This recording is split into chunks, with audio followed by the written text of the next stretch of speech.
ఏమైంది సార్? ఎవరో శ్రవణ్ అంట రైలు కింద పడి చనిపోయాడు. సూసైడా? కాదు, రన్నింగ్ ట్రైన్ క్యాచ్ చేయబోయి రైలు కింద పడి చనిపోయాడు.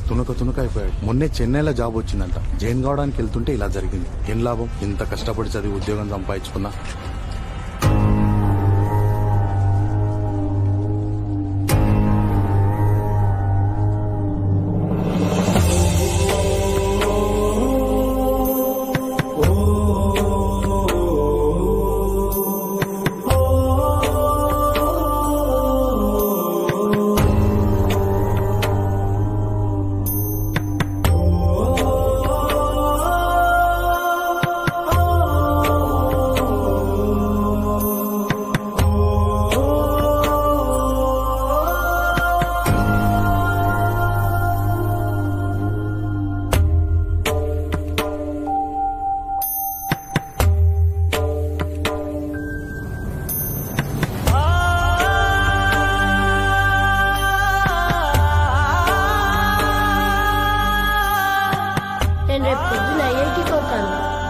సెటిల్ అవుతాడు. ఐఐటీలో సీట్ వచ్చింది, ఇట్లా చదువుతాను. అతని ఐడియాలజీని కనుక మనం కరెక్ట్ గా ఫాలో అయితే మన గోల్ ని మనం రీచ్ అయిపోయినట్టు. నాకు జాబ్ వచ్చింది, 6 lakhs ప్యాకేజ్. 20 గంటలు చదవండి. లైఫ్ లో సెటిల్ అవ్వటం కోసం చిన్న చిన్న ఆనందాలన్నీ పక్కన పెట్టండి. భవిష్యత్తులో శాశ్వత ఆనందాన్ని మీ సొంతం చేసుకోండి. ఇప్పుడు పవర్ ఆఫ్ ఇంటెన్షన్ గురించి పాట రూపంలో చెప్తాను, దాన్ని మీరు రిపీట్ చేయాలి. బావిలోని కప్పలు 4 కప్పలు డాన్స్ చేయుచున్నవి, డిస్కో చేయుచున్నవి. సార్, ఎస్, మిమ్మల్ని క్వశ్చన్ అడగొచ్చా? అడుగు రాజా. నా ఎడంకాలు చెప్పుతో మిమ్మల్ని లాగి పెట్టి కొడితే ఏం చేస్తారు? ఆప్షన్ ఏ, దొంగన కొడక అని తిరిగి కొడతారు. ఆప్షన్ బి, పోలీస్ కంప్లైంట్ ఇస్తారు. ఆప్షన్ సి, పాజిటివ్ గా ఆలోచించి వదిలేస్తారు. ఆప్షన్ సి, పాజిటివ్ గా ఆలోచించి వదిలేస్తావా రాజా? ఎస్, నేనే కాదు రాజా, ప్రపంచంలో ఏ మనిషి అయినా నాలాగే పాజిటివ్ గా ఆలోచిస్తాడు.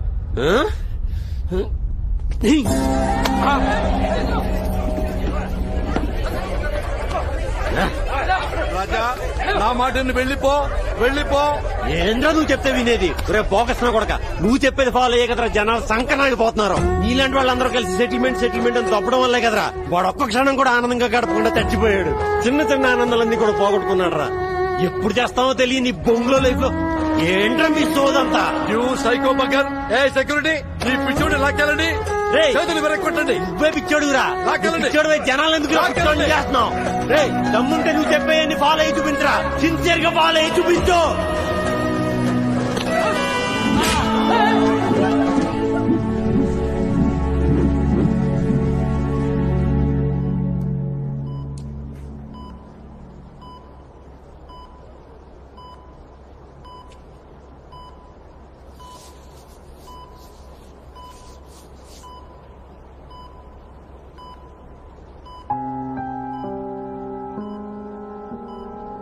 రాకూడదనుకున్నాను రా, కానీ రాకుండా ఎలా ఉండగలను? నువ్వంటే నాకు ఇష్టం లేదనుకోవద్దురా, ఉంది. నేనే నిన్ను అర్థం చేసుకోకుండా బాధ పెట్టాను. నువ్వు రాసిచ్చిన లిస్టులో ఏదో ఒక సెలెక్ట్ చేసుకో, నాకేం అభ్యంతరం లేదు. నువ్వు హ్యాపీగా ఉంటే చాలు.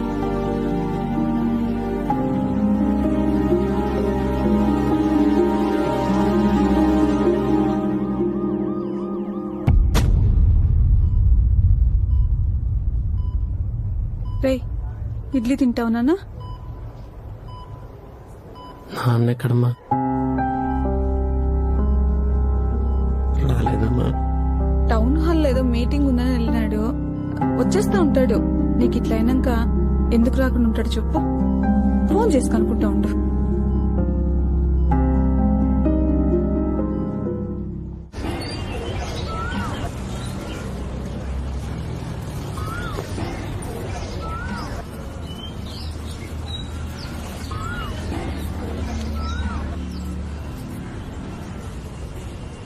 వాడు ఎన్నిసార్లు అడిగాడో తెలుసా, నానొచ్చాడా అని. వాడి మనసు ఎంత బాధపడి ఉంటుంది. వాడు ఇంటికి వచ్చాకైనా ఒక్కసారి పలకరిస్తే మీ సొమ్మేమైనా పోతుందా? పుత్రోత్సాహం తండ్రికి పుత్రుడు జన్మించినప్పుడే పుట్టదు. జనులా పుత్రుని గనుగుని పొగడగా పుత్రోత్సాహం నాడు పొందుర సుమతి. కన్న కొడుకు మంచివాడని యోగ్యుడని నలుగురు పొగిడినప్పుడే ఆ తండ్రికి నిజమైన సంతోషం.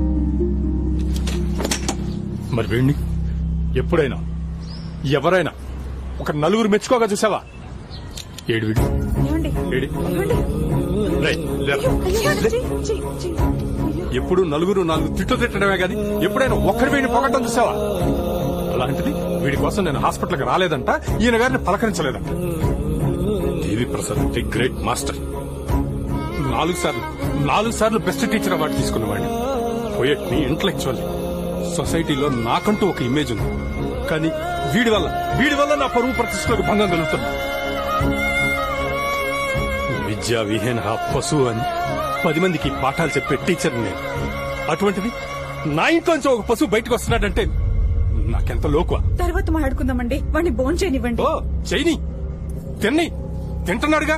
20 సంవత్సరాల నుంచి నన్ను పీక్కు తింటూనే ఉన్నాడుగా. ఏమండి? ఇదిగో నీకు మళ్ళీ చెప్తున్నాను, ఇంకొకసారి వీడికి యాక్సిడెంట్ అయినా నేను రాను, పలకరించను. ఇన్నాళ్లు నీ మొహం చూసి వాడి మీద నాకు ప్రేమ లేకుండా ఉన్నట్టు నటించాను.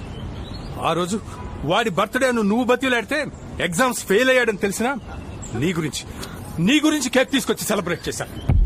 మే వాడిని లోపల తీసుకెళ్లి అన్నం పెట్టు. రాన్యా. పో, లోపల పో. రాన్యా. నేను చెప్పేది వినబ్బా. ఇంకా నువ్వు చెప్పేది లేదు, నేను వినేది లేదు. ఎందుకంటే నాకు వాడికంటే నా పరువు ప్రతిష్టలే ముఖ్యం. ఎస్, నా పరువే నాకు ముఖ్యం.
నాన్నకి నీ మీద కన్నా ఆయన పరువు మర్యాదల మీదే ఎక్కువ ప్రేమ ఉంది.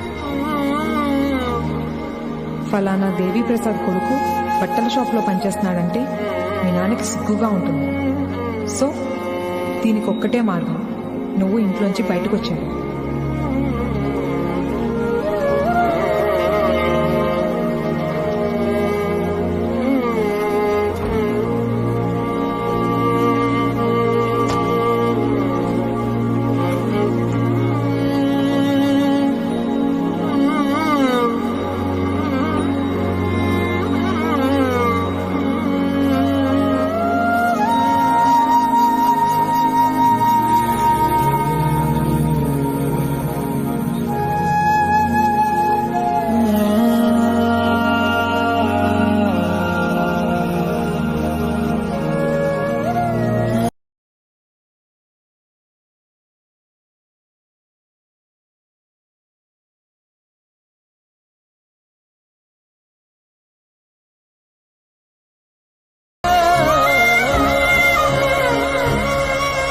తీసుకో.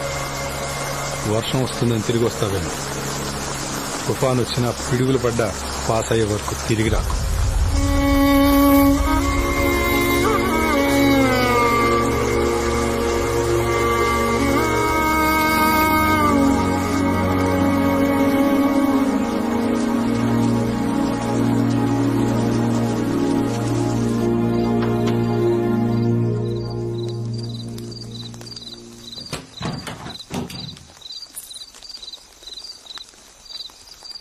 ఆ రోజు ఎక్కడికైనా వెళ్ళిపోయి హ్యాపీగా బతుకుతా ఉన్నాం కదా. ఇప్పుడు నేను రెడీ, పద పోదాం.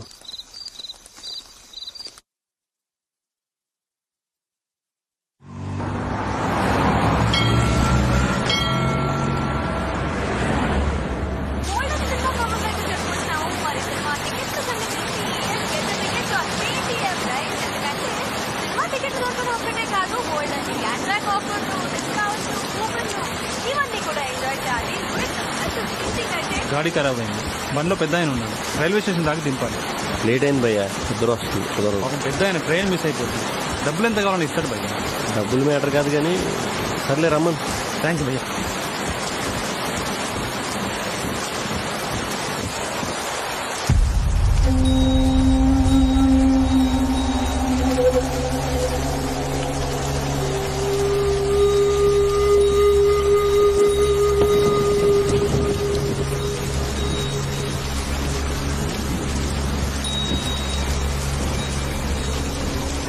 త్వరగా ఎక్కడి సార్ వెళ్ళిపోదాం.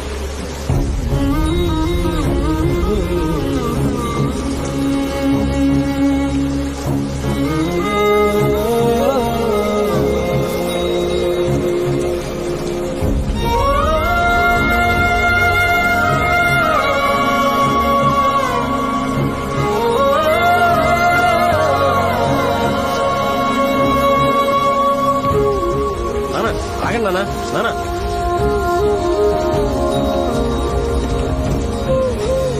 నానా కొడుకైనా తీసుకెళ్ళండి నానా. నానా నానా నానా నీ గొడుగు పట్టాను కూడా సరిపోనా నానా?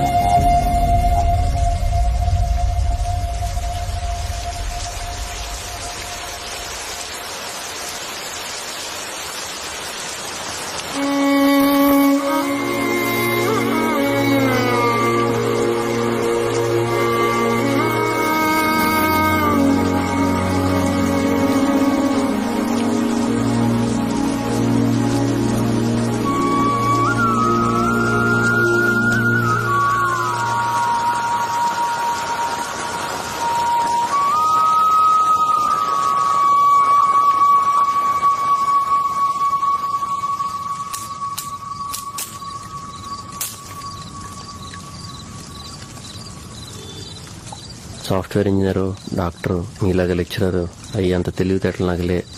నా మ్యాటర్ ఇంతే. ఏం చేసేది చెప్పు నానా?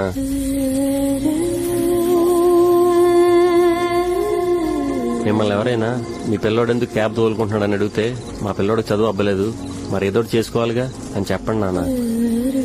మీరు సిగ్గుపట్టడానికి నేను దొంగతనాలు జేబులు కత్తిరించడాలు చేయట్లేదు నాన్న. నిన్న పేపర్లో న్యూస్ చూశాను. ఈ పిల్లలు ఎలా ఉండాలని ఆశిస్తున్నారని పేరెంట్స్ని క్వశ్చన్ అడిగితే 78% మంది కెనడాలో, 70% మంది యూకేలో ఆనందంగా ఉండాలని అన్నారంట. లైఫ్లో సెటిల్ అవ్వాలి, డబ్బు బాగా సంపాదించాలి మాత్రం మన దేశంలో పేరెంట్స్ అన్నారంట. అసలు మీరంతా సంపాదనలో ఆనందం చూస్తున్నారు కానీ డబ్బు సంపాదనకి ఆనందానికి సంబంధం ఏడదు నాన్న. సరే, ఒకవేళ సంపాదనలోనే ఆనందం ఉంటే లక్షల లక్షలు సంపాదించే డాక్టర్లు, సాఫ్ట్వేర్ ఇంజనీర్లు డిప్రెషన్లకు గురై ఎందుకు నాన్న సూసైడ్లు చేసుకుంటున్నారు? ఆనందం డబ్బు సంపాదించడంలో లేదు నాన్న, మనకు నచ్చిన పని చేయడంలో ఉంది. అంతెందుకు, నేను ఈ క్యాబ్ తోలుకుంటూ చాలా ఆనందంగా ఉన్నాను నాన్న. కాకపోతే మీకు, అమ్మకి, చెల్లికి దూరంగా ఉందామని ఒకే ఒక బాధ తప్ప.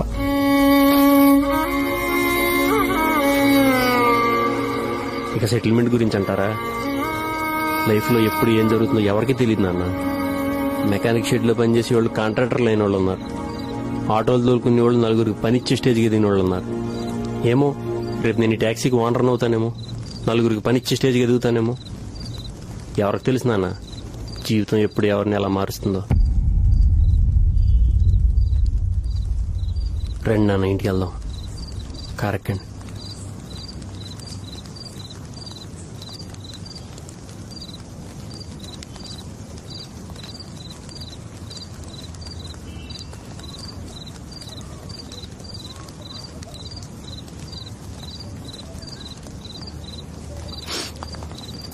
ఎక్కడన్నా?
నేను జీవితంలో ఒక చెట్టుని నరకలేదు, ఏ ప్రాణికి హాని చేయలేదు. నేను చేసిందల్లా నిన్ను తప్పుగా అర్థం చేసుకోవడమే. మొట్టమొదటిసారిగా నీ గురించి కవిత్వం రాయాలనుందిరా, భాష చాలడం లేదు.